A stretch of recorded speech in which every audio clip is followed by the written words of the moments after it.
Thank you very much.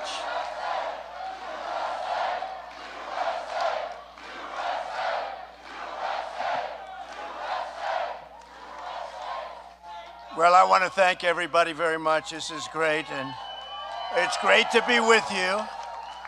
It's great to be with you, and it's really been something very special, this whole endeavor. You know what we've all been through, and our country's been through a lot, and even today, there's no teleprompter working. It's just nice. This has happened oftentimes. Now, if this happens to Biden, it's big trouble. If it happens to me, we get through it, right? We just get through it.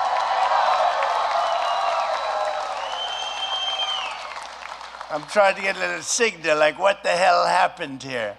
But we are going to do very well. But I just want to thank you all, because this has been a tremendous state for us. And we love it. We love the people. We love the people. And really, it's been very important. In your support, we're going to win the big primary that's coming up, an epic landslide. We're going to be in landslide territory. We're looking at polls that are through the roof. And the crooked Joe Biden, he's a crooked man, indeed. He's a crooked man. And in November, we're going to have the greatest election we've ever had. We won the first one, we won the second one, but now we're going to win it so much that they won't be able to cheat. I want to thank my New Hampshire co-chairs. Bruce, where is Bruce? Bruce Breton, thank you very much, Bruce. Thank you very much. Good job, Bruce. Great job. Thank you, Bruce.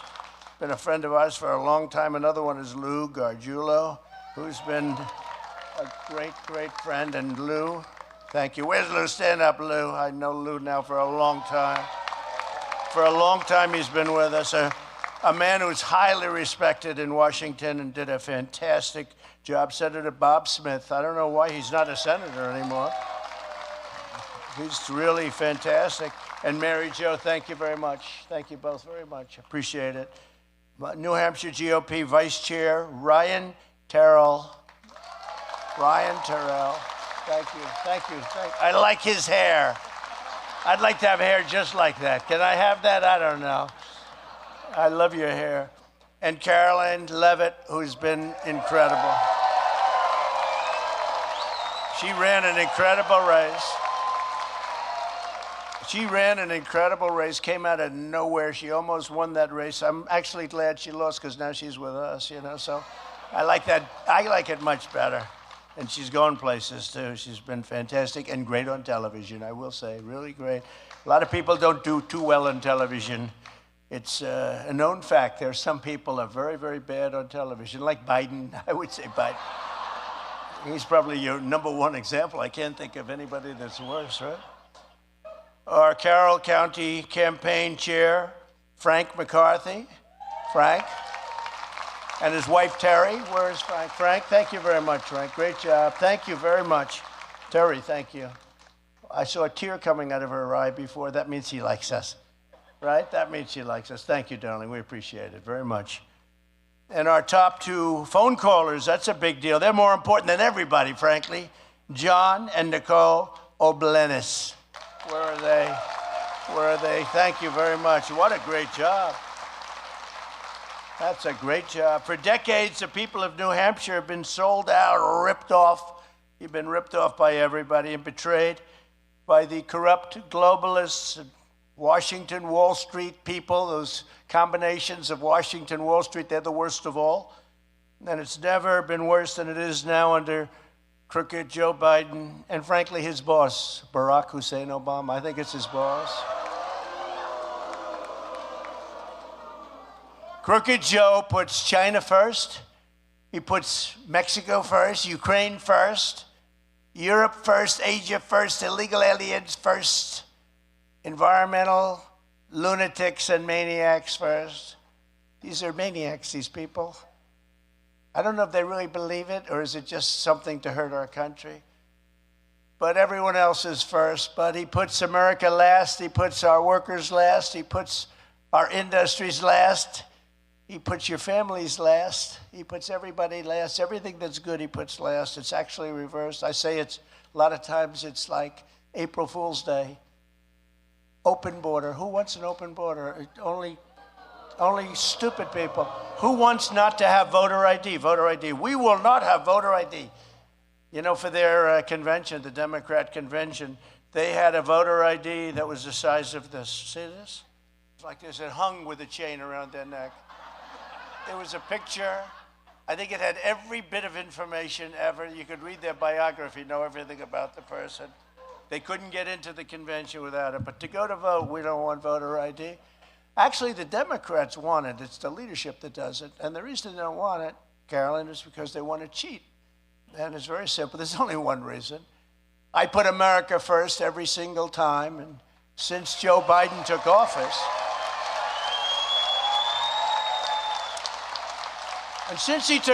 cumulative inflation has reached nearly a 20% number. It's a number that nobody's ever, I don't think they've seen it maybe ever or close to ever.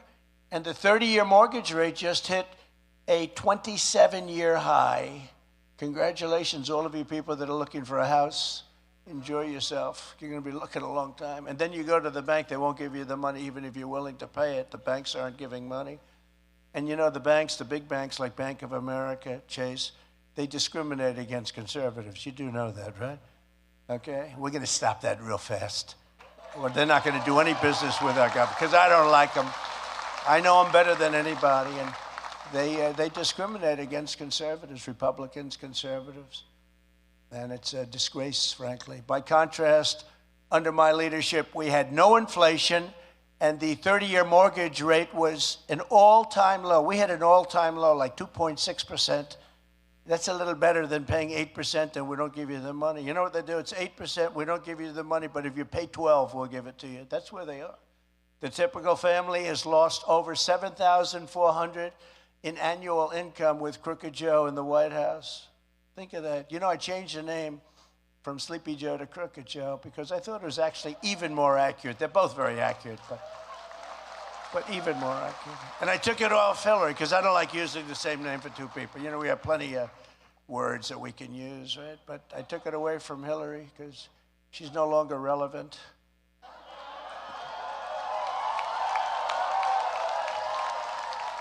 Even though she's still complaining about the election, Russia, it was Russia. No, it wasn't Russia.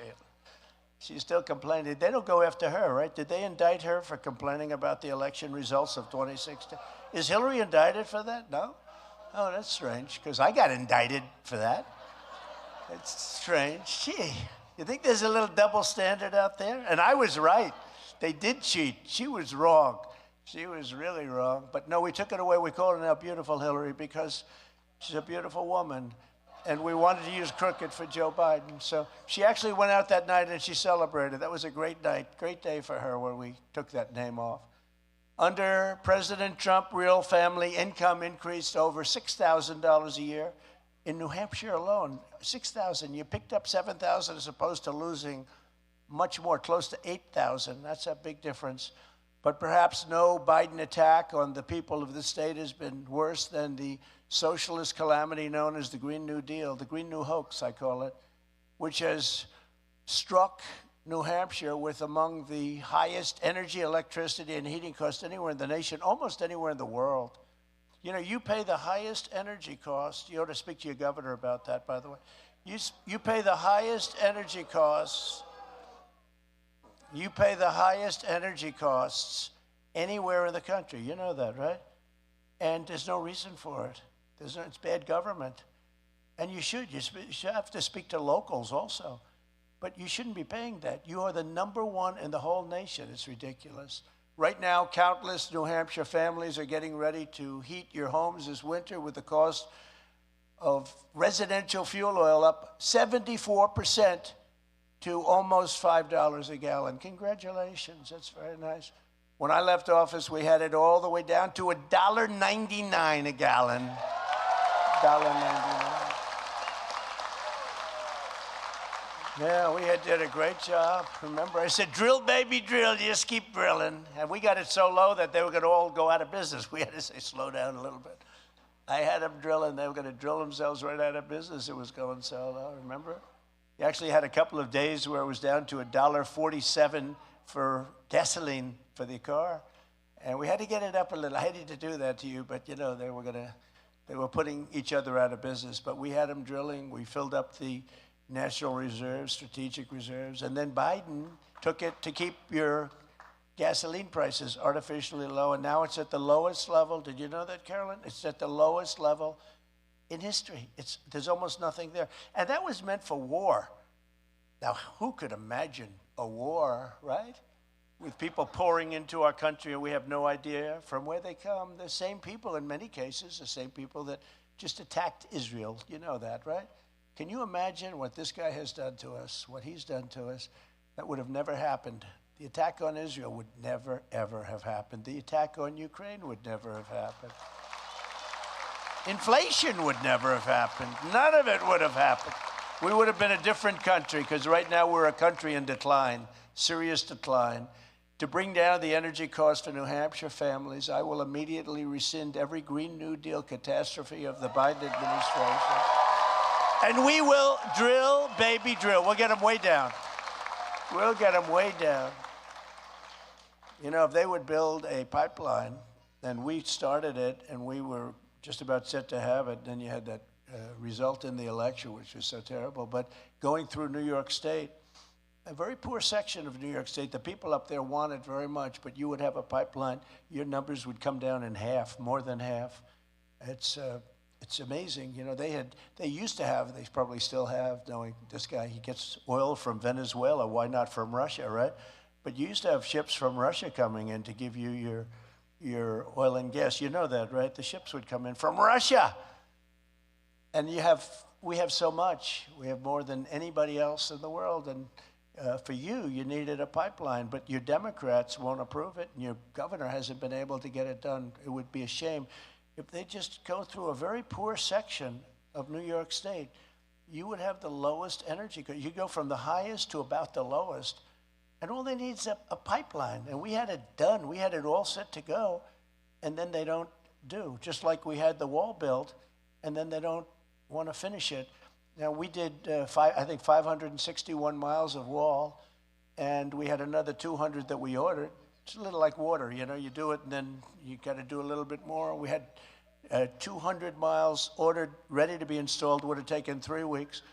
And then we had that election result, and then what happened is they decided not to use it. And I said, these guys really do want to have open borders. That was the first clue, because it's inconceivable that somebody would say open borders with all the problems it brings and has brought. And you see it up here a lot, but some of these places, they can't even breathe. Even Democrats are going against Democrats in a very nasty way. They think it's just absolutely insane what's going on. But I'll terminate Joe Biden's delusional power plant regulations. These are just crazy things that too lengthy to explain. But they are just insane things that they want to do to destroy our country, which are forcing hundreds of power plants to shut down with nothing to replace them. It's a massive gift to communist China and various other places. It's just a big gift.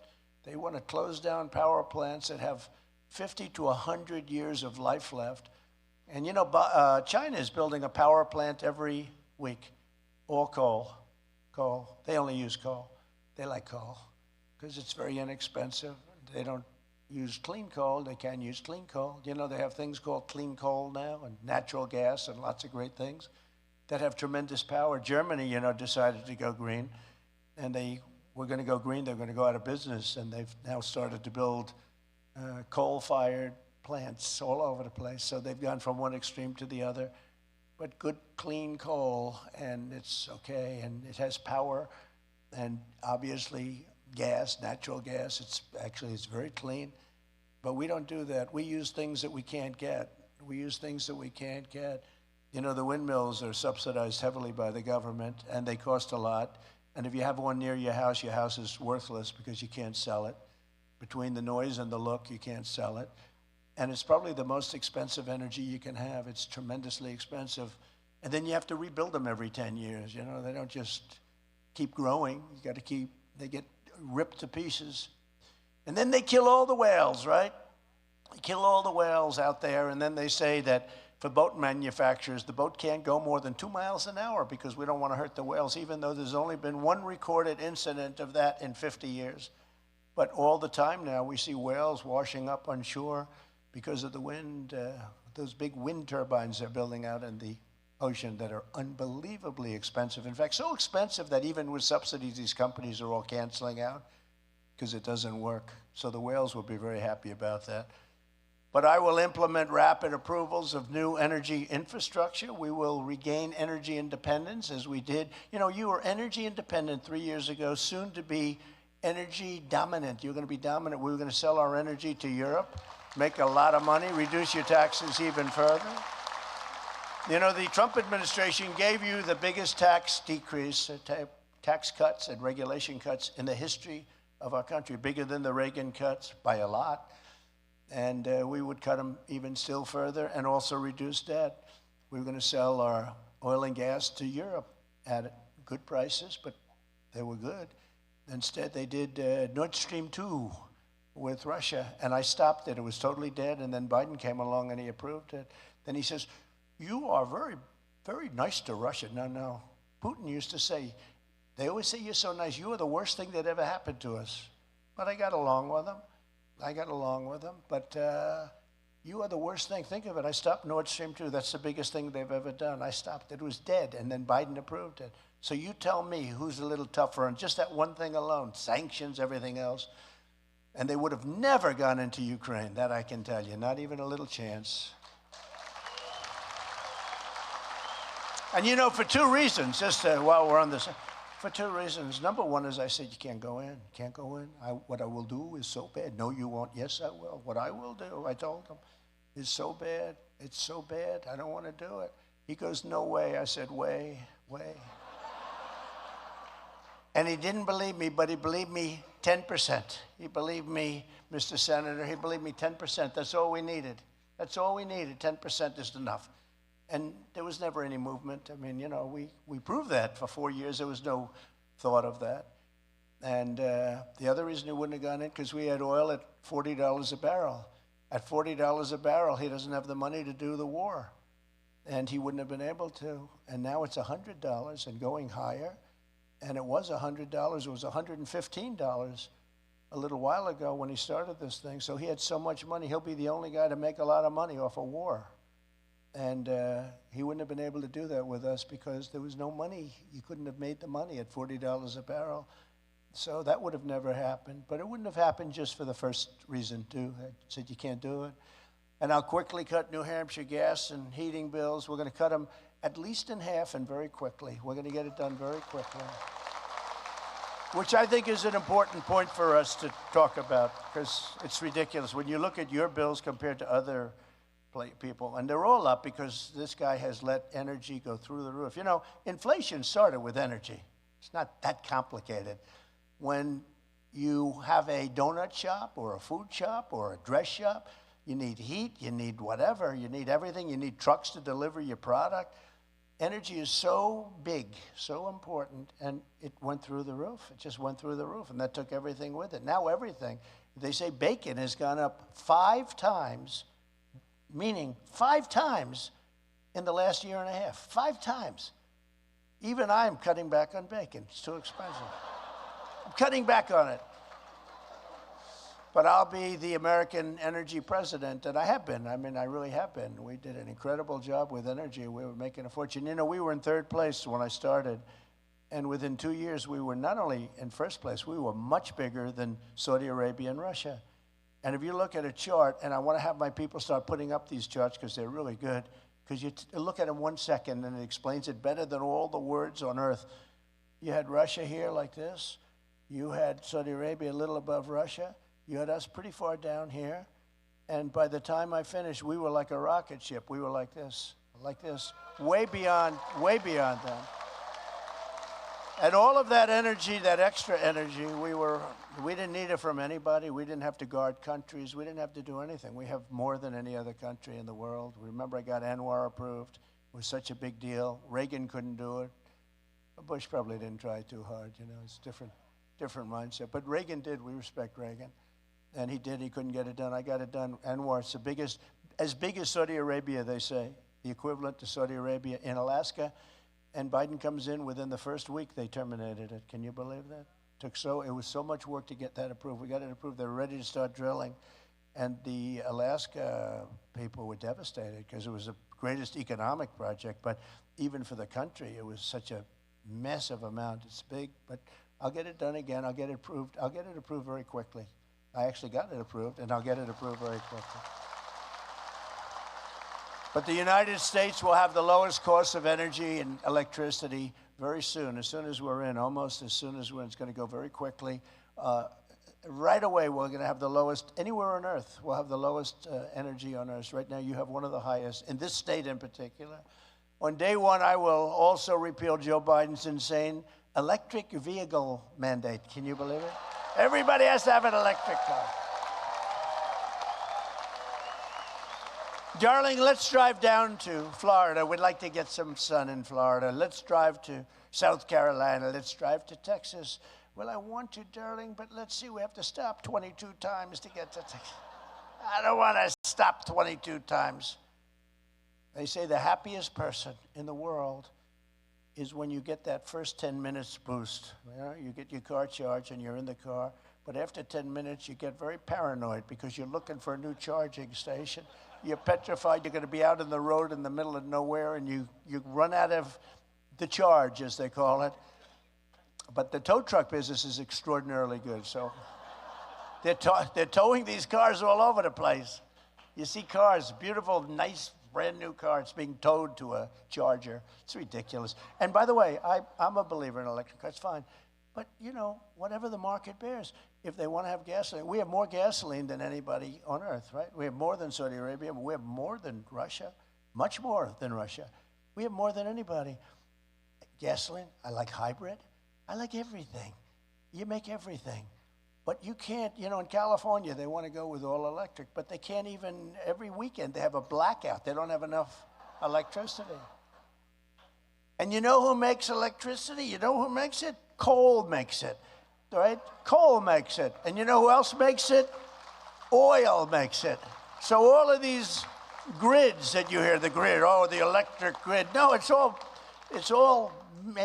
generated by the initial charge is made with oil and coal and different other products. These people are absolutely crazy. Under a Trump administration, gasoline-powered engines will be allowed, but child sexual mutilation will be banned, if that's okay with you. If that's okay. If that's okay. Right? Good, man.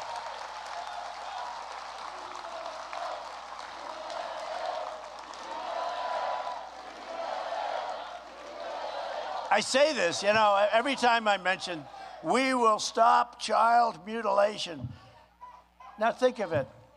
10 years ago, you're a politician, and you get up and say, we will stop child sexual mutilation. The people in the audience say, what the hell is he talking about? That's not possible.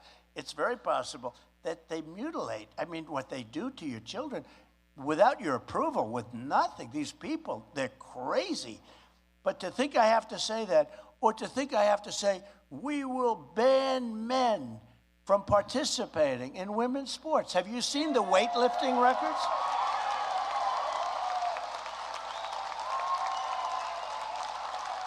No, can you believe it? Have you seen the weightlifting records? The lifting, like 150 pounds more. They've had a record 18 years. They put an ounce on one side. They put an ounce on the other side. Little ounce on the... Girl gets up. I can't do it. Mom, I can't. She's a champion, the world champion. She can't do it. I can't do it, Mom. I just can't. Mom's in the front. Dad's in the front. They're so proud. She can't do it. That extra little ounce, 2 ounces. And the guy gets up who recently transitioned. Have you lifted before? Not really. And he goes with one hand. It's so crazy. I think they broke the record by like 150 pounds or something. They couldn't lift an extra ounce, but they can wipe out 100. That's a record that's not going to be broken, except maybe by Carolyn. I think maybe Carolyn can break it. Not too many people are going to be breaking that, right? So after many decades of failure and betrayal, we will cast from the power of diehard, well, that's what happens. These diehard globalists like Joe Biden, who's crooked. Look, you know, when I got indicted the first time, I said, oh, now that love's ours, this is never supposed to happen to an ex-president who did a great job. I did a great job. I mean, we had the best economy. We had the best border. We had the best everything. Then I got indicted so fast, one after another, election interference, all crap. And I said, well, the gloves are off. And I never talked about him this bad. I mean, I respected the office more so than him, not really him. But when I got indicted 4 times, and I have civil trials, a DA in New York, a totally corrupt Attorney General, totally, Letitia Peekaboo James, totally corrupt Attorney General in New York. She said Mar-a-Lago's worth $18 million. The judge said Mar-a-Lago's worth $18 million. I had about 10 people call. I'll take 10 of them. Could I have 10 of them? And it's worth, you know, perhaps billions of dollars. But they said that this is what the trial. It's so sad. But the gloves were taken off. And now I tell the fact. He's a corrupt politician. He's grossly incompetent. And he's the worst president in the history of our country. And he's destroying our country. I wouldn't have spoken like that out of respect for the office. But we're going to protect foreign labor. If you look at it, Ron DeSanctimonious comes along, right? How about him? I got him elected. Then he says 4 years later, yes, I would run against him, essentially. He said, I have no comment. So that's about the same thing, wouldn't you say, right? When they say I have no comment, that's the same thing. By the way, we have a very special congressman. Would you and your wife please stand up? Great people. Great people. I see you sitting there. They didn't put you on the screen, Lance. But I appreciate you being here. It's really an honor. From Texas. And they're incredible, very, very great people, both of them. And they didn't put him on this. This teleprompter's not doing so good today. They didn't put him down. I would never, ever get his vote on anything. He'd vote to impeach me if I didn't mention him. I'd be in trouble. Like some of the other crazies. You know, we had Nancy Pelosi vote to him.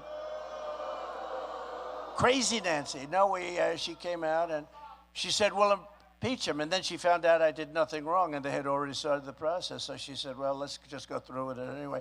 It turned out that phone call that I got impeached, I'm the only guy who could get impeached on a perfect phone call.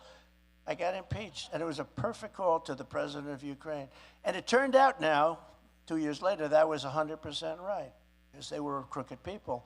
But it turned out, meaning Biden, the son, the whole thing, they were crooked people, so it turned out to be 100% right. But one thing I did, because of that gentleman right there and some others like him, we had 197 Republicans at the time, I believe, and I got 197 votes in favor of no impeachment from the Republicans. So that's great. Thank you very much, Lance. Thank you. I'm glad I saw you sitting there. I would have been in trouble. But thank you. We have some other great people in the audience, too, and we appreciate you here. Under the Trump administration, we will once again protect American jobs, American workers, American wages, American borders, and we're going to protect, most importantly, American families, because American families are being hit very hard. They've never had anything like this. The inflation, you know, inflation is called a country buster. It busts countries. You look at Germany from many years ago. You look at anywhere inflation comes. It doesn't have to be now. It could be 200 years ago. Where they had inflation, they had broken countries. And we're very close to a broken country. We're also very close to a country that's going to be in a third world war because we have an incompetent president. He has no clue. And this isn't a war with army tanks going back and forth. This is a war with weapons, the likes of which nobody can even imagine how bad they are. This is obliteration, and Obama has plenty to do with it. Obama has plenty to do with it. I call him Biden's boss, but he has plenty to do with it. Very, very, very serious. We are in very, very grave danger of having a World War III, and this will be a war. This will be a war of obliteration. This will not be a war with, I say, army tanks going back and forth shooting at each other. This is the real deal. And we have a man that He can't even walk off a stage. He walks off a stage. He finishes his speech. He looks, oh, well, he can't find. He has no idea. You know, there's always a stair there, a stair here. You could even walk off the front, jump or something, do something. He usually walks to the back into a wall. Yeah, there's a wall there. He walks right into a wall. Can't walk off the stage, can't put two sentences together, and yet he's negotiating with President Xi of China, who, when I say he's very smart, the press, look at, that's a lot of press back there. That's a lot. So for him to negotiate with President Xi of China is like my high school football team playing the, let's see, what's a good team nowadays? Philadelphia's good. You know, they change a little bit. I used to say New England. I used to say the Patriots. I'd love to be able to say the Patriots. He's a great guy, great coach, but they have a little hard time. But what's going on with the Patriots, huh? But he's a great coach. And he'll figure it out somehow. He's going to figure it out. But that was not a good game last night, was it, huh? But it's like playing a professional team. It's ridiculous for him to be negotiating with these people. These people, I got to know them all. They're at the top of their game. They're at the top of their game. And we have somebody that 30 years ago wasn't at the top of any game. He wasn't 30 years ago. Never was. He was a glad hand. That's all he was, is a glad hand. And Ted Kennedy told me that, a friend of mine. Can you believe he was a friend of mine? But he was, for certain reasons. As president, I stood up to China like no administration has ever done before, bringing in hundreds of billions of dollars, pouring into our treasury, and took it right out of China. I even got the farmers and plenty of people in here, but I got the farmers $28 billion from China. Who the hell else is going to do that? My people told me, please, sir, don't do that. Don't do that. I don't like you, sir. You sound so arrogant. Because I went to Iowa, Nebraska, different places, and I'd say, we're going to win your states so big, farm states. We're going to win Wisconsin. I did so much for them. I got $28 billion. Think of that. You know, that's all these people, because they were taking advantage. I asked our Secretary of Agriculture, Sonny Perdue. I said, Sonny, what do you think the damage has been that they've caused over the last number of years before my term? They really caused tremendous damage to the farmers. And he comes back 2 days later. He says, sir, it's approximately $28 billion. I said, all right, good. I'm going to take $28 billion. I tariff them. I got $28 billion for the farmers. Who else would do it? By the way, who else would do that? Who else would even think of it? Can you imagine? Who else? Do you think that the sanctimonious or any of these people? Do you think Biden? How about Biden? He doesn't know he's alive. Biden is going to say, let's get $28 billion for the farmer. Biden doesn't even like farmers, if you want to know that. He doesn't like farmers, and he doesn't like minorities. That's true, isn't it, huh? And nobody ever says that, but it's true. He doesn't like minorities. But, you know, you take a look at that, and I'd say, well, I'm definitely winning Iowa. I'd go into Iowa, make a speech. We just got back, and it was great. And I said, I don't want to sound arrogant, but I know I'm going to win Iowa. And my people said, oh, that's so arrogant. I said, I got them $28 billion. Who the hell else is going to do it? And I say it, and everybody laughs, so we all have a good time. But it is true. I got them $28 billion. How the hell do I lose a farm state if I got you $28 billion?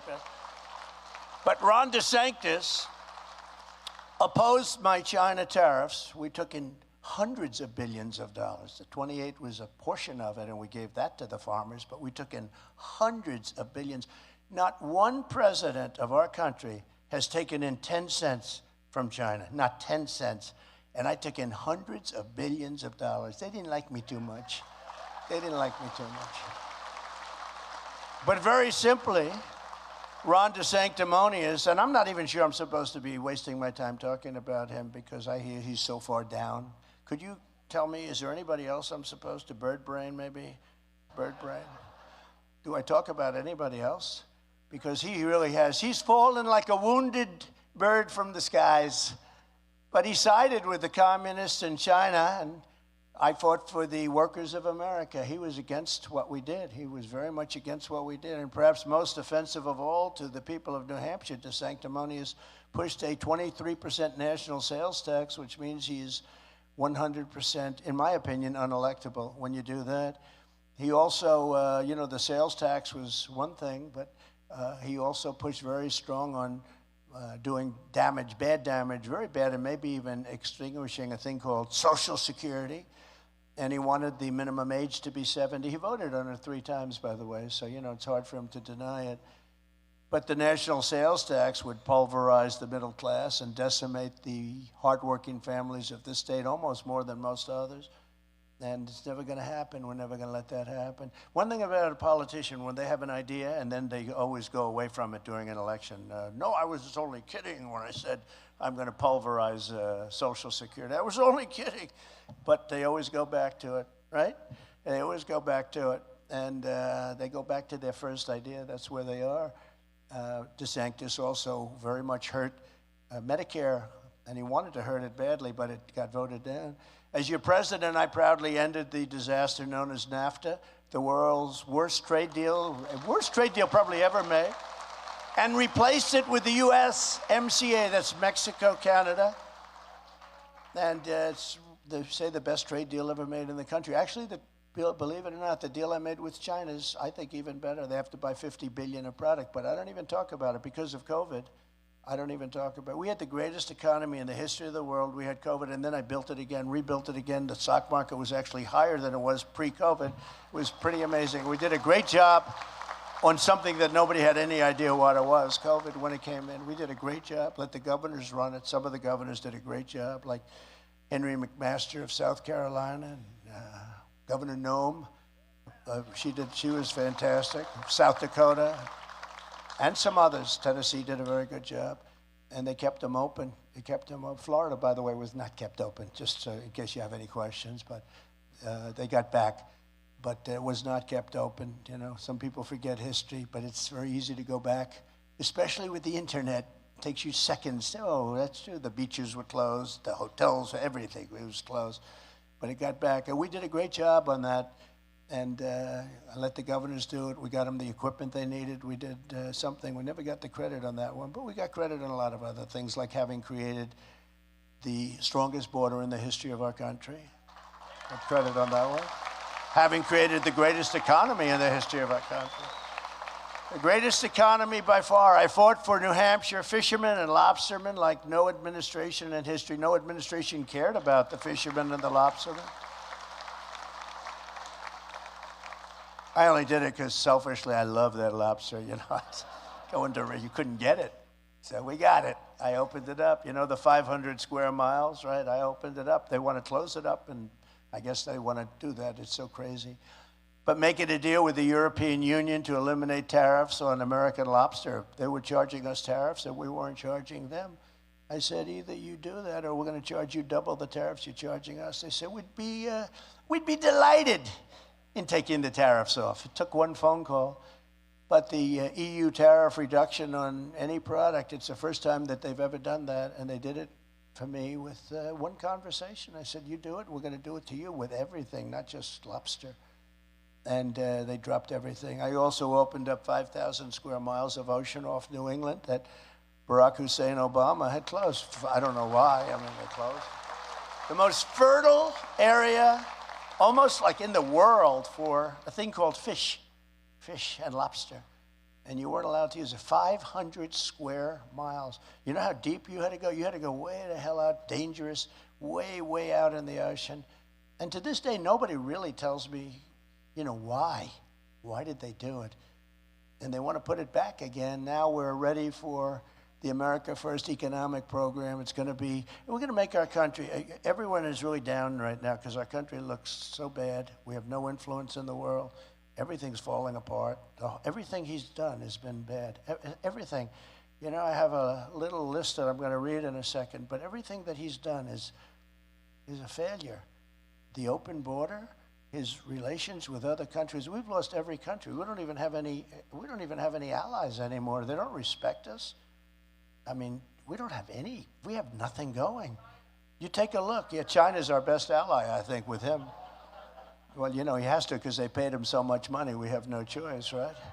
Got plenty of money out of China. Remember with Russia during the debate? They said, how come the mayor of Moscow's wife gave you $3.5 million in cash? And Chris Wallace, how's he doing? Not too good. Chris Wallace was a moderator for Fox. You're not allowed to ask that question. I said, why not? He got $3.5 million from the mayor of Moscow's wife. Why aren't we allowed to ask that question? Well, it's inappropriate because now it turns out that's a big scandal. I was right. I'm always a couple of years ahead of schedule. That's okay. And I was right. They got money from a lot of countries. When I'm reelected, we will have these incredible tax cuts. We're going to do it, regulation cuts in addition. Again, we cut regulations and taxes more than anybody else, but we're going to get more because we're going to have so much money coming in from energy that we're not going to have to toy with your Social Security or your Medicare. We will have, again, when I go to Saudi Arabia, talk to any of the Saudis, and they order 200, brand new Boeing 777s, I said, how do you get your financing? They look at me like, financing? We don't need we got nothing but cash, right? We have bigger than they do. We have more than they do. We can do so well, and we don't have to terminate somebody that's worked their whole life, their Social Security, or play with their Medicare like DeSantis wants to do and all these other candidates want to do because they have no idea. They have no idea. You take a look at them. I mean, I got candidates, Ada Hutchinson, I call him Ada. Ada. The guy is polling at 0. I think it's appropriate that Trump's debates. Why? So a guy at 0, I'm 70 points higher than him, more, and I'm supposed to be standing on. Why? Well, you talk about Trump derangement syndrome. He's a deranged human being. Chris Christie, he's a deranged person. He thinks, no, it's just so crazy. He stands up, they say, what do you think of our economy? Donald Trump is a horrible human being, he's horrible. It's tough when you don't give somebody a job and then they're supposed to be nice, right? But no, I never trusted him to give him a job, but he endorsed me right after our big debate. We had a big debate up here, and then he endorsed me immediately, but I just didn't choose to do that. When you don't give people jobs, or when you fire people from jobs, they tend to get, Mr. Congressman, quite vicious. And he's a deranged human being. You got a lot of problems. And you have others, but they're polling at 4, 5, 6, 0, in a few cases, 0. One guy actually has a 0 with an arrow pointing left. That means minus 0, and then they say Trump should really debate them. So far we've done good. We've had 2 debates. I haven't participated. They got the lowest ratings in the history of debates. Lowest ratings, thank you. In fact, I went up to Michigan to save the United Auto Workers from their union because their union was negotiating a terrible thing a terrible thing. They were negotiating hourly wages, but they weren't talking about the electric vehicles because they can have all the wages they want, but in 2 years they're not going to have a job if they go with this mandate that they have for electric vehicles. So I was up in Michigan while they were debating, and my poll numbers went up like another 6 or 7% by skipping the debate. And I think that if the United Auto Workers, and if auto workers, period, but if the United Auto Workers listen to their union, unless their union changes, and they're starting to change. I went up and I explained about the fact that you would think they would know that, right? Because it's not with me a full-time job, that particular thing. It is for them. You'd think they'd know that you can't approve the electric mandates. You can't do it, all of them, because all of those cars are going to be made in China. That's where the materials are. That's where the minerals are. That's where the batteries are. That's where we have another thing here. It's called gasoline right under our feet. I call it liquid gold. Oil. Right under our feet, more than anybody. I call it liquid gold. That's what we have, and we don't take advantage of it. We go to China. Can you imagine if China was sitting on what we have? They would be an even more successful country, and they wouldn't be doing the stupid things that we do. To protect New Hampshire workers and families, I'll impose a cross-the-board tariff on all foreign-made goods because we have to do that. And that's not going to be a tax on you. Like the Wall Street Journal, which is totally globalist, they want to protect the globe. They don't care about this country. They say, oh, it's a tax. Number one, it gives you tremendous negotiating power. I'll give you an example. On the border, I got Mexico to pay for 28,000 soldiers. 28,000. Because I said, if you don't pay, I'm going to put a tariff on all the cars that you stole from us. They took 32% of our automaking industry over a period of decades. 32%. So I said to them, we had people coming in through this Obama group, like you wouldn't believe. I said, we got to close up our borders. I want people to come into our country, but they have to come in legally, right? Now you look at what's happened, it's just so crazy. But I said very strongly, I said, no, you're gonna have to give us 28,000 to protect our border. That's why we had the greatest border records in history, because of Mexico. You know, all those people that say, Donald Trump never got money from Mexico. I got 28,000 soldiers. That's much more than anybody could get by giving us a couple of bucks to help build the wall. But there was no legal mechanism where you can do that. But I said, you got to give us 28,000. They said no. I said, you also have to give us, stay in Mexico, remain in Mexico. That's a pretty big thing, because they were remaining in our country. You know, they were coming in, and it was called remain in the United States for the rest of your life. And I said, no, they have to remain in Mexico until we check them out and see. And most of them didn't check out. They came from prisons. They came from mental institutions. They came from lots of places. And the person at the State Department, very good woman, all she did was work on Mexico for about 25 years. She said, sir, they'll never do this, because she's never gotten anything from them. I said, no, they'll do it. Sir, they won't do it. I'm telling you, they won't. I said, 100% they'll do it. And also, catch and release. Catch and release. You catch them, and then you release them into America. You catch them, they're a criminal, even criminals. They catch them, what's your crime? Murder. Oh, okay, well, please show up in 3 or 4 years for court. No, only the really dumb ones show up. You know, nobody shows up. You know what percentage show up for court? We're going to release you. You're on the honor system. In 4 years, please come back. We're going to have a case. And only about 1% come back. And they're the ones that you really don't want, because they're not very smart. But they come back. Everyone else is just like they're all illegally in this country. We've taken in, I'll bet, 15 million people in the last short period of time. It's bigger than New York State. But so I said to Mexico, I said, you got to pay for the soldiers. I want them free of charge. No, they said, you got to be kidding. Why would we do that? You're going to do it. So they sent their top representative. I said, a very nice guy, right under the president, because they knew I was not happy about people coming in from Mexico in the caravans. And they sent their top person, nice man. And he said, sir, we won't do that. I said, yes, you will. He said, no, sir, we won't. I mean, I'm telling you, we will not do it. Yes, you will, 100%. 100% you'll do it. And he said, no, we're not going to do it. I said, here's what we're telling you.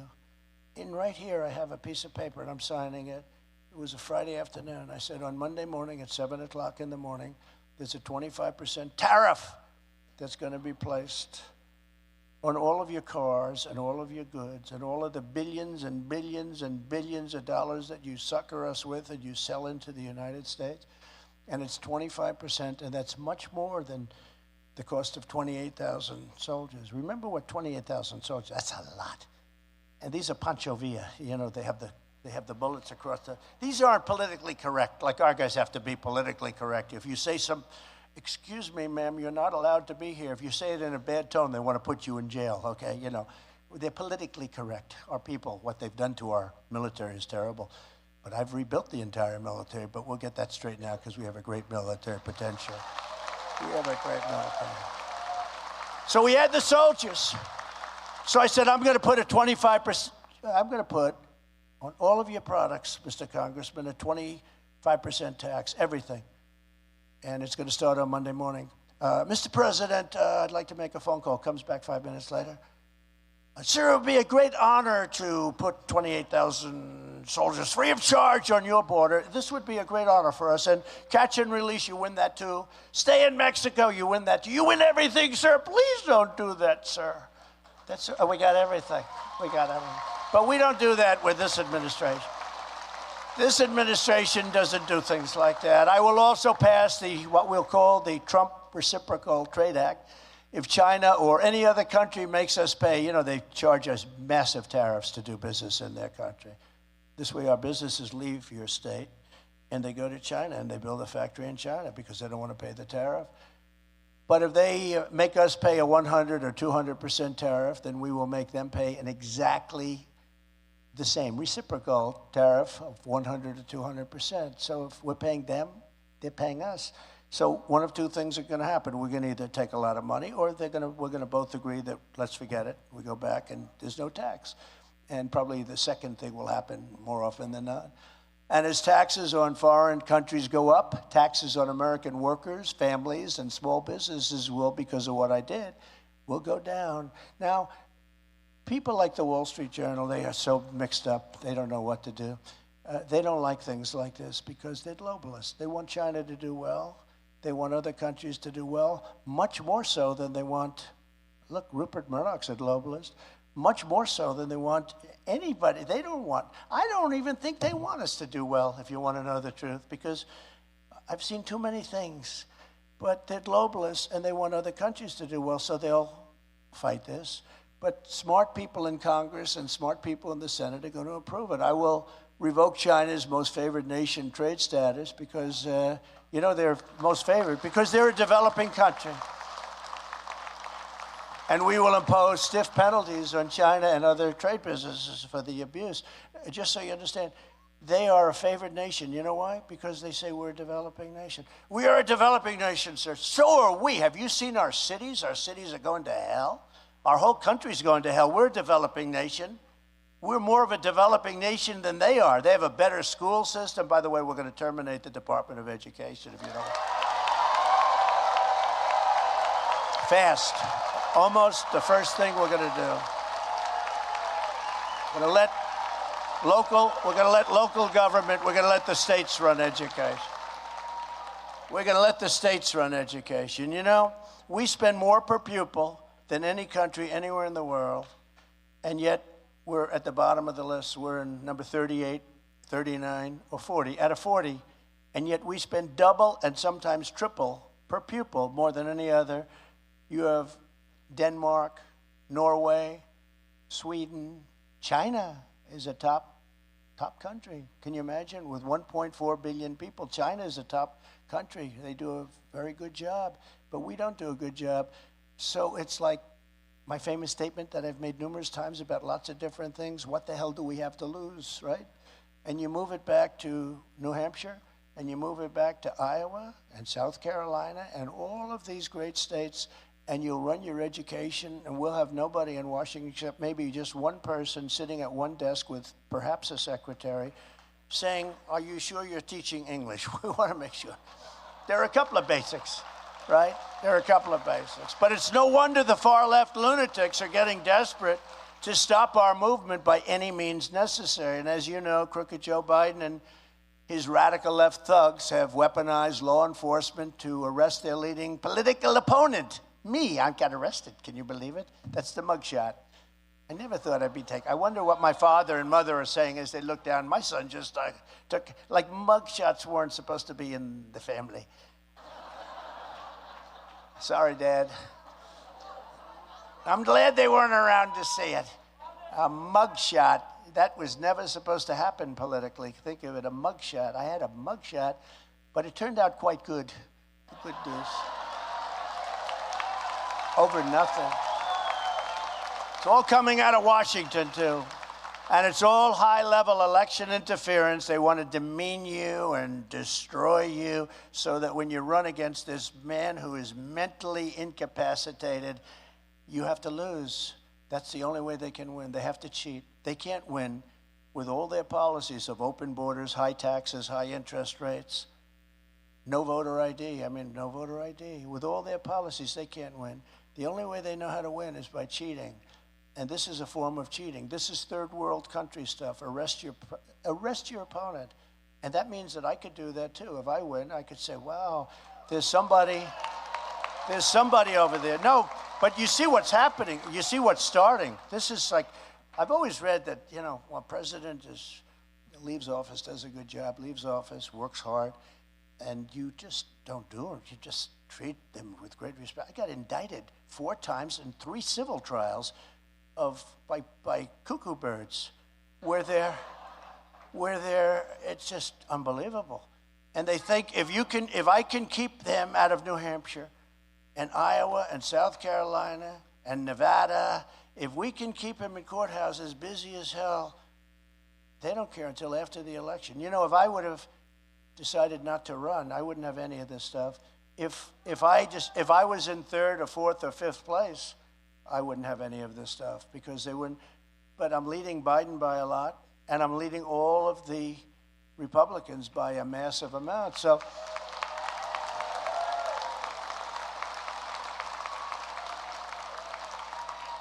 fact, somebody said, you don't have to come to New Hampshire, sir. You're leading by 44 points. You don't have to come. I said, no way. How about if I called, I'm not going to come. No. I said, I don't have the courage to tell those great people, and there's thousands, there's a lot of people outside, you'll be happy to know. You know, DeSantis had a thing yesterday. He had 33 people show up. We had that times about 1,000. In the Republican primary, as an example, the Survey USA poll, this is considered an A-plus poll, meaning that's how they rate them, A+, A, B, C, D. Then you got some real beauties, too. But this is an A-plus poll. A Survey USA poll has us at 65%, and DeSanctimony is at 9% and sinking rapidly. He's going down. Sinking like a rock. And in the general election, I'm beating Biden by a lot. And you know, it's interesting, a friend of mine heard I was up by 9 points or 10 points on Biden. He said, and he's not a political person, he said, how could it only be that much? But you know, they have an automatic constituency, Mr. Senator, we know that, right? They have a constituency of various, I don't want to get into it because I don't want to hurt anybody's feelings, because I believe a lot of those constituencies are going to come our way, so I'm not going to insult anybody. But they have automatic votes that get them to like 38% without even doing it. You could be a guy like Biden, who's dumb as a rock, who doesn't know what he's doing, who's allowing horrible things to happen to our country, who's letting our country be destroyed. And he probably, maybe he doesn't even know it. I'm not sure he knows. It's the people around his desk, the fascists and the communists that deal with him. And, you know, he's perfect for them. You know, they didn't want him, and then they found out he's the perfect guy. We can't get a better guy than this because he'll do anything we tell him. The radical left Democrats rigged the presidential election of 2020, and we're not going to let them rig the presidential election of 2024. I'm not going to let it. You know, we got almost 12 million more votes the second time. I always say, well, we did much better the second time. Drives them crazy, but we did much better. I was told that we got 63 million votes. We got 63 million the first time. And I was told that we got 63. Sir, you cannot lose. Fabrizio told me, he's a great pollster. McLaughlin told me, great pollster. Sir, if you got 63, you can't lose. We got like almost 12 million more votes than that, and that's with their counting, okay? Their counting is crooked as hell. And they say we lost, but you know the real answer, and we have so much. If we only had judges that had the courage to do what they should have done. Every time the radical left Democrats, Marxists, communists, and fascists indict me, I consider it a great badge of honor, because I am being indicted for you. I am being indicted for you. It's true. It's true. I got indicted more than the great, legendary Alphonse Capone. Has anyone ever heard of Alphonse? You ever heard? You're too young to know about Al Capone. If you looked at him the wrong way, he would kill you, okay? This was a seriously tough mobster. He was I guess you'd call him the king of the mobsters, right? Al Capone only got indicted once. I got indicted 4 times, and mine were in like this tiny little bracket. It's amazing the way all these things happen just right smack in the middle, all these trials. I got these judges, they're appointed. I won't even tell you who appointed them. No, we have to have the trial. The one judge in Washington. No, we want the trial to start the day before Super Tuesday. You know, Super Tuesday in our world, you know, you're very political people. New Hampshire's very political. We kept you exactly where you were. A lot of people wanted New Hampshire to go back. We didn't let that happen. But New Hampshire is very, very political. We have a judge in Washington. The trial date starts on such and such. You know what the day is? The day before Super Tuesday, the biggest of all, right? That's when all of the states get in. And all they do is they just expose themselves. They just expose themselves for what they are. Never forget, our enemies want to stop us because we are the only ones who can stop them. True. They want to take away my freedom because I will never let them take away your freedom. And they want to take away your freedom. We're becoming a communist state. We're becoming a communist state, right? They want to silence me because I will never let them silence you. But in the end, they're not after me, they're after you. They're after you. I just happen to be standing in their way. I will continue to stand in their way. It's true. Remember when I used to say at rallies, we will never become a socialist nation. I used to say it all the time. And I was right. We've gone right to communism. That's a step. We've gone right to Marxism. We never were socialists because we skipped over socialism, Mr. Congressman. We skipped right over it. We went right to communism. Together we created the most secure border. I mean, the things that we've done are incredible. The border in U.S. history, and built over 500 miles of border wall. I told you we're going to build another 200, and they didn't want to do it. Now, I have a thing if you want. Has anybody ever heard the snake? This has to do with the border, and this has to do now with Israel because of what happened. If you want. Should I do it or not? Okay, I thought you might be in a hurry to get the hell out of here. Nobody's in a hurry, right? So this has to do with borders. It has to do with bad people coming in. Has to do with people coming in from jails and mental institutions. And now it even pertains to Israel. What happened yesterday was incredible. I mean, whoa, so many people killed. I don't know if you've been here, but the number was much bigger than they reported even this morning. It's a very big number, very, very big number. And vicious, too. Vicious. Young children just slaughtered. It's terrible what's going on. So this is the snake. And people love it, and I do it if people want to hear it. Some people have heard it, some people haven't. But we'll do it, right? On her way to work one morning, down the path along the lake, a tender-hearted woman saw a poor, half-frozen snake. His pretty colored skin had been all frosted with the dew. Poor thing, she cried, I'll take you in, and I'll take care of you. I'll take care of you, right? Border, people coming in. I'll take care of you. Take me in, O tender woman, take me in for heaven's sake. Take me in, O tender woman, sighed the vicious snake. She wrapped him up all cozy in a comforter of silk and laid him by her fireside with some honey and some milk. She hurried home from work that night, and as soon as she arrived, she found the pretty snake she'd taken in had been revived. Take me in, O tender woman, take me in for heaven's sake. Take me in, O tender woman, cried the vicious snake. She clutched him to her bosom. You're so beautiful, she cried. But if I hadn't brought you in by now, you truly would have died. She stroked his pretty skin again and kissed him and held him tight. But instead of saying, thank you, ma'am, the snake gave her a vicious bite. Take me in, O tender woman, take me in for heaven's sake. Take me in, O tender woman, cried the vicious snake. Oh, this is so sad to hear. Look, she's crying in the front. Don't cry. Learn from this. She's crying.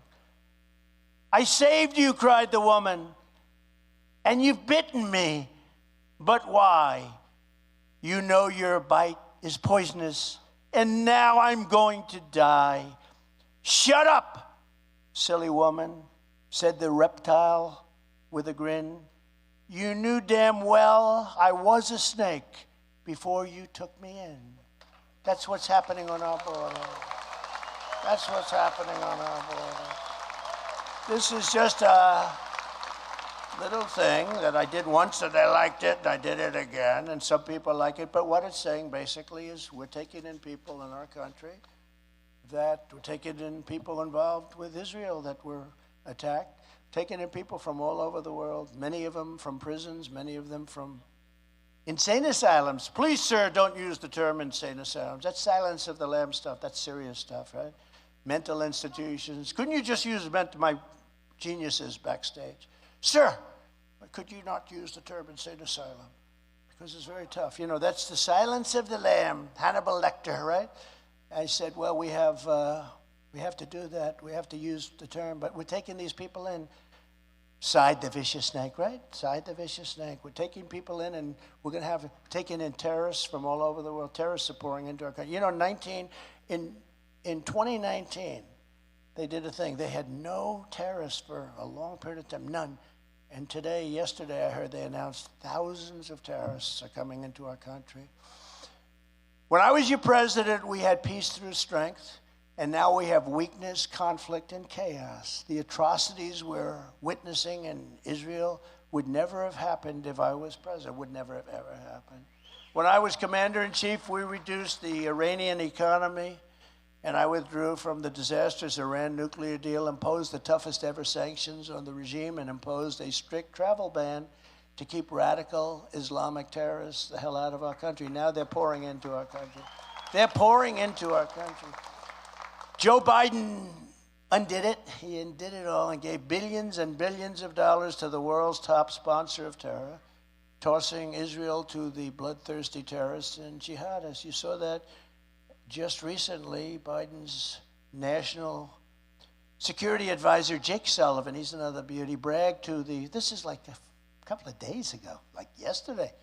He bragged to a foreign policy audience, quote, "The Middle East region is quieter today than it's been in 2 decades. Oh, how's that working out? They just attacked Israel. And it's been a hotbed beyond that, even beyond that. This war happened for 3 reasons. The allowing by the Biden administration of Iran to sell massive amounts of oil, and making $60 billion a year. People don't talk about that. They talk about the $6 billion. But they gave them $6 billion in ransom money. We got 6, they got 6. We got 5, they got 5.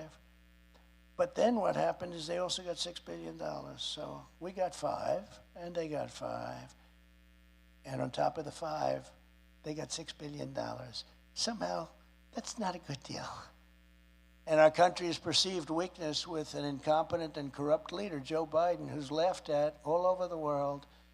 And Joe Biden betrayed Israel. You know, when I see Bibi Netanyahu come and he tries to talk them into doing something, they never do it. They never do it. It's a real problem. I can't imagine how anybody who's Jewish or anybody who loves Israel, and frankly, the evangelicals love Israel. I can't imagine anybody voting Democrat, let alone for this man who's totally, he was shot 30 years ago. He's more shot now. But the problem was all caused by crooked Joe Biden. And, you know, he's negotiating all of these different deals, but he's not really negotiating because he doesn't have time in the day. He spends most of the day sleeping. But he can't. He can't put 2 sentences together. He can't do anything. He can't do anything. We have an incompetent man as our president. Worst president in the history of our country. The only one that's happy about him is Jimmy Carter. It's true. Jimmy's thrilled. But this problem was caused, in my opinion, by his boss, Barack Hussein Obama. Remember Rush Limbaugh? He used to, do we like Rush, right? He used to go, Barack Hussein Obama. But it's caused by Obama. That's the boss of Crooked Joe. And his people who are running the White House. His people are running the White House. And they're running these vicious witch hunts and investigations on me because I don't think Biden's, you know, I don't think he knows what the hell he's doing, which are all about election interference.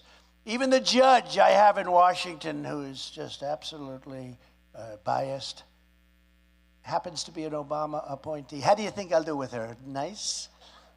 A very nice person, I'm sure. She's never going to give me a fair trial, and nor can I get a fair trial in Washington, D.C., because I've called for a federal takeover for a long time of the city so that we can end crime, end squalor, end homelessness, and bring back the capital of our nation to be the most beautiful capital of any country in the world, right?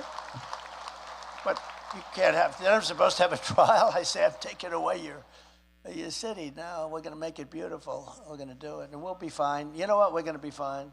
I don't know. I got all these people, these horrible, horrible, crooked people, but somehow we're going to be fine. People say, how do you take it, sir? I say, whatever, but we're going to be fine because that's the way it works out. People get it. You know, the public understands it so well. That's why I'm the only man ever indicted who went up in the polls very substantially. True. Everybody gets indicted, ladies and gentlemen. I will be leaving. No, I'm the only man that's ever been indicted who went up. I think. Would you check that when we get back to Washington, please? I'm pretty sure.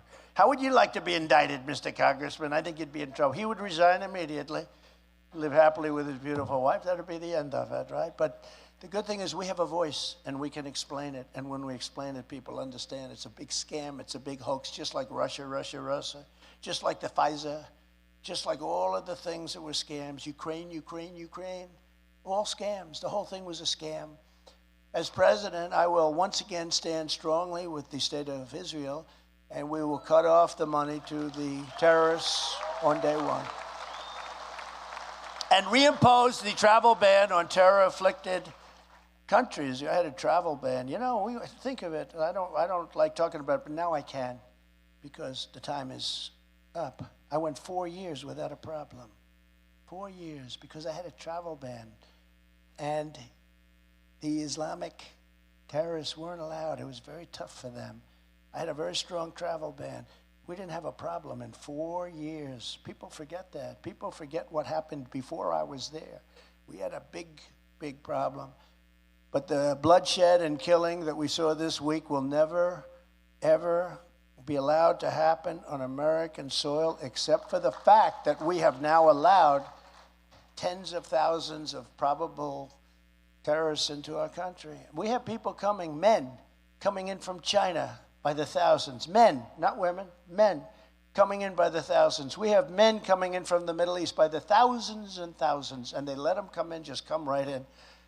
There's something going on, and we got to be careful. We need smart leadership. If we don't have smart leadership, we're not going to have a country any longer. Less than 4 years ago, we had peace in the Middle East with the historic Abraham Accords. Today, we have an all-out war in Israel, and it's going to spread very quickly. What a difference a president makes. Isn't it amazing, though? Think what a country, just think about this. Think what our country would have been like if the election had not been rigged and stolen. Think of this. Just think of this. Israel would not now be under attack. Zero chance. These are things 100%. Ukraine would not be under attack by Russia. Zero chance. Place is being wiped out, by the way. Wiped out. It's unbelievable. The cities are just obliterated. Then they say 2 people were hurt. When you find the real death toll that's happening in Ukraine, you're not going to believe it. The numbers are horrible. We would have no hostile relationship with North Korea. I get along with Kim Jong-un very well. A lot of nuclear weapons. We would have left Afghanistan with dignity, strength, and power instead of the worst embarrassment in the history of our country, with dead soldiers, American hostages not taken back. And we left $85 billion worth of military equipment for the Taliban to have lots of fun with. And they're selling much of it. There's the 3rd largest merchant in the whole world of military equipment. They're selling, think of it, number 3 in the world. They're selling the equipment that we stupidly left behind. These are stupid people, very stupid people. We would have a strongest border. And by the way, in Afghanistan, I spoke to Abdul, the head of the Taliban. The press went crazy when they heard that. And I said, Abdul, never, ever kill any of our soldiers again. 18 months we went. I said, a lot more than that. 18 months we went. Not one soldier was killed in Afghanistan. Not one soldier. 18 months. Biden even said that in his speech. Well, for 18 months, they did lose. 18 months, we didn't lose us. They were knocking them out with nobody's ever seen anything like it. During Obama, they were knocking them out. I told him, don't ever do it. He said, but why do you send me? It's an interesting phrase. But why do you send me a picture of my home? I said, you have to figure that one out. But I said, we'll hit you harder than anybody's ever been hit. But the same people that attacked Israel are pouring into our once beautiful USA throughout our totally open southern border. They're coming in at record levels. And they're planning, I don't know, maybe they're planning. Are they planning an attack at our homeland? I mean, I guess maybe that could happen, couldn't it, huh? Who would have thought what you have witnessed for the last 2 days could happen? Crooked Joe Biden and his boss, Barack Hussein Obama, did this to us. We would have the strongest economy in the world. We would have had, think of it, right now, the strongest economy anywhere in the world. There would be no inflation, zero. We would have zero inflation. Interest rates right now would be low because we would have had energy, and that energy drove everything up. Mortgage rates right now, which I told you are the highest in decades, would be low. We'd be energy independent, making a lot of money. We would soon be energy dominant, and all of this money would go toward paying off our national debt and reducing your taxes still further. Largest tax decrease ever. The United Auto Workers and the auto workers all over would not be under siege with this ridiculous electrical vehicle mandate. It's ridiculous. It's ridiculous. It's crazy. It's a gift to China. They love giving China gifts. I wonder why. They will not have jobs. The auto workers aren't going to have jobs in 2 years. They got to be very careful with their union because they automatically always endorse and support a Democrat. They should endorse us because I said to the head of the union, if you endorse us, you can go away on vacation for 3 months. You will be the greatest head of a union in the history of America because I will bring back the auto industry like you've never seen. But let's see what they do. In other words, we'd be living in a much different world. We'd be respected again, and I would not have to say, make America great again, because America would already be great. I would say, keep America great. Remember? Keep America. But I can't say that now, because right now, America's a failing nation. It's a failing, very sadly failing nation. When I'm in the White House, the entire world will know that America is strong, America is safe, and that we are going to take care of our people. We're going to take care of the men and women of our country. We're not going to worry about the rest of the world. We'll do that where necessary, but we've got to take care of our country because we're losing our country. We're losing our country. In addition, I will totally obliterate the deep state. I started that too, very big. I fired Comey. I got rid of a lot of the FBI people. And we'll stop the weaponization of our government and overhaul the corrupt FBI and DOJ from the ground up. They're corrupt. They're corrupt. And before I even arrive at the Oval Office, shortly after we win the presidency, we are going to win the presidency, I will have the horrible war between Russia and Ukraine settled. I'll get it settled. And it will be done quickly and fairly. And I'm the only candidate who can make this promise. I will do something that nobody else can say. Remember when I was running against crooked Hillary, beautiful Hillary, I was running against her. She said, he will start a war because of his personality. No, my personality is what kept us out. We had no wars. We beat ISIS and came home. We came home from Syria. We came home from Iraq. It was just the opposite. It's called dealing from strength. But I will do something that nobody else will be able to do, and I say it with a guarantee. I will prevent World War III. You're going to have World War III. You're going to have World War III. I see it happening. You have things happening, and you have a president that has no clue what's going on. On my first day back at the White House, I'll terminate every open borders policy of the Biden administration and begin the largest deportation operation in American history. I'll also use Title 42 to end the child trafficking crisis by returning all trafficked children to their families in their home countries. We'll do that immediately. And under my administration, we reduced drug overdose deaths in New Hampshire, as you know that, by 19%. And that's not even good enough, but it was going like a skyrocket. At least we got it turned. And we were doing some big things. Under Biden, they're up over 15%. What a difference. So that's over 30%. And as I've said many, many times, we will destroy the cartels just as we destroyed ISIS. You know, I beat ISIS and did it quickly. They were fighting ISIS for 20 years, and I defeated ISIS in less than 4 weeks because I wanted to defeat them. And we have a great military, and I let the military do its job, okay? And I will ask Congress to ensure that when a drug dealers caught, smugglers, human traffickers, and you have it, I think, worse than any nation, any state, anywhere in the nation. When we catch a drug dealer, the only way you're going to stop it is the death penalty. And if you go to China, and remember, each drug dealer Each drug dealer, on average, causes 500 deaths, not to mention the destruction of families. And plenty of people are in this room where your family has been destroyed because one of your kids, whether they died or just have been incapacitated for the rest of their life, each drug dealer causes 500 deaths plus destructions of families. And when you have a death in your family like that, that's a pretty good destruction of the family, because most families can never function after that when they lose their child. The death penalty for drug dealers, very simple. You will see it end so fast. You will see it end so fast. You know, when I was in China, I said to President Xi, do you have a drug problem? No. No, you don't have a drug problem. You got 1.4 billion people, no drug problem. I said, what's the reason for that? Quick trial. I pretty much knew what he was talking about, but I said, quick trial. That means what I think it means. That means we catch the drug dealer, we give them a trial immediately, and if they're guilty, they are executed. And you know, they send the cost of the bullet to the family. They play hardball. They don't have a drug. In Singapore, they have no drug problem, zero drug problem, because they have the death penalty.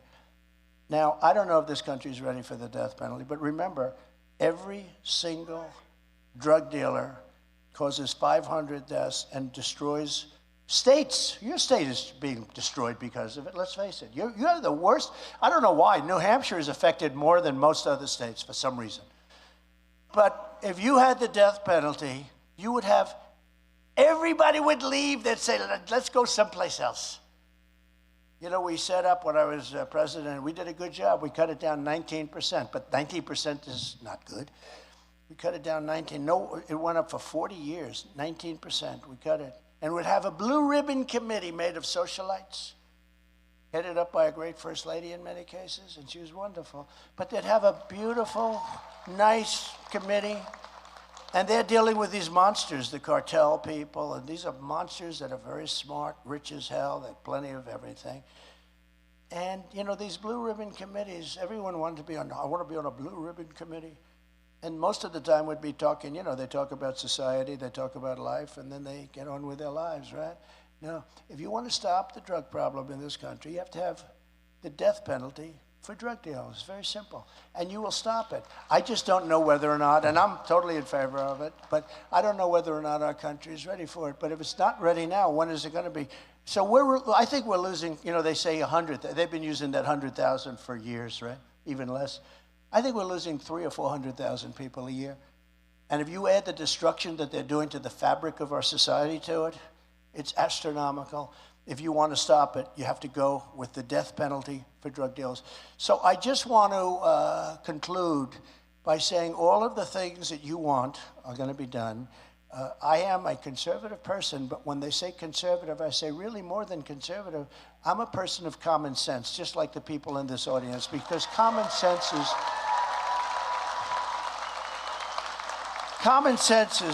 is so important. And what we would love you to do is to get out and join the campaign. We have so many people. We have incredible people involved in the campaign. I love them all. Steve, I don't know where you are. You're someplace in the room, but I love you all. And get out and support our campaign. We have to win big. The way you absolutely win is you have to swamp them. You have to swamp them because they can cheat and they will always cheat. And you understand that. They will always cheat. But when you swamp them, they can only cheat so much. And that's what we have to do. We have to have numbers like bigger than we had in 2020, which were record-setting. You know, it was the most votes ever gotten by a city president. And yet they did terrible, terrible things. Terrible things. It was terrible for our country, and the world knows it, and most people know. When you look at polls, most people know it. They get it. And we just can't let it happen again. So I know that with you at my side, we're going to go and have a tremendous success. It's going to be a success like no other. I think it'll be the biggest event in political history, actually. I think it'll be bigger than 2016. And we're going to do a great job. And I just appreciate New Hampshire. So many friends up here and so many friends in the room. And we love you very much. Thank you. God bless you all. Thank you very much. Thank you, everybody.